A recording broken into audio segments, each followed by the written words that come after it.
أعوذ بالله من الشيطان الرجيم بسم الله الرحمن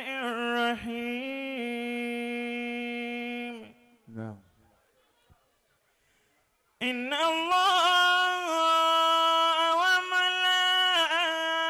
وملائكته يصلون على النبي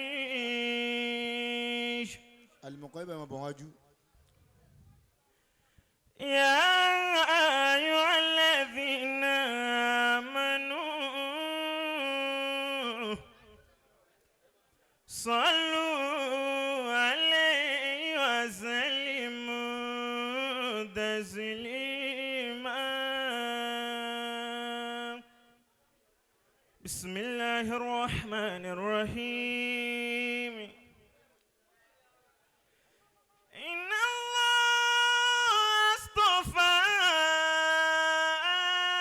آدم ونوحا وآل إبراهيم وآل عمران على العالمين ذرية بدوها من بعد والله سميع عليم.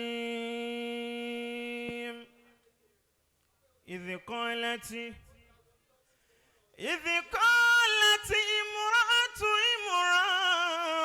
عمران رب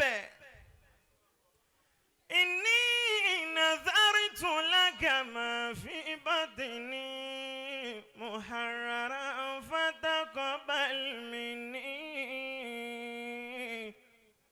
إنك أنت السميع العليم. فلما وضعتها قالت ربي إني وضعتها أنثى والله أعلم بما وضعت وليس ذكرك الأنثى وإني سميتها مريم وإني أعيذها بك وذريتها من الشيطان الرجيم. ومريم ابنة عمران التي أحصنت فرجها فنفخنا فيه من روحنا وصدقت بكلمات ربها وكتبه وكانت من القانتين. صدق الله العظيم. الله أكبر. الله أكبر. ẹja tóbi الله Ọlọ́run jẹ́ أكبر. náà ẹ tí ì gbọ́ nǹkan kan ẹ tún gbọ́ àwọn ìyálà ìyàwó ẹ nísìnyí. tún gbọ́ àwọn èèyàn wa balẹ̀. ẹ dún ìdísẹsẹ ń sẹ bọ̀ wá ni. bẹ́ẹ̀ ni. Sheikh Abdulrasheed Ha, wọ́n ti gbé wa lọ sọ́dọ̀ bàbá wa lágége. ẹ̀yin náà ẹ̀kọ́ rí lọ́rin. ẹ̀yin náà ẹ wá kọrí Ìlọrin Mo ti fẹ́ mọ̀. lọ́dọ̀ bàbá ọlọ́dọ̀ alájí àgbà mo ti lókè fẹ́ kéré. mọ̀ tó ara. ẹ tún gbé wa lọ bẹ́ẹ̀. Ah.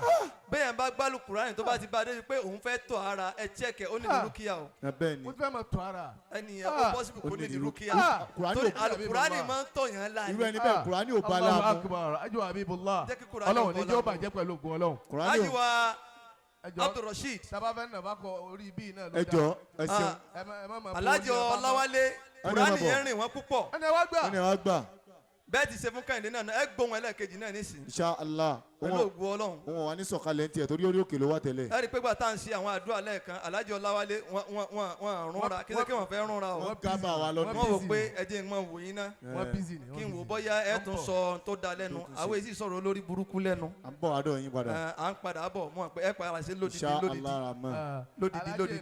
Kó má dàbí pa- Mọ́lá Rashidi. kó má dàbí pa ń jowú. kí wọ́n mo fẹ́ kọ́ ọrin àwọn ìjòkó náà kọ́ ọrin wọn káàkiri.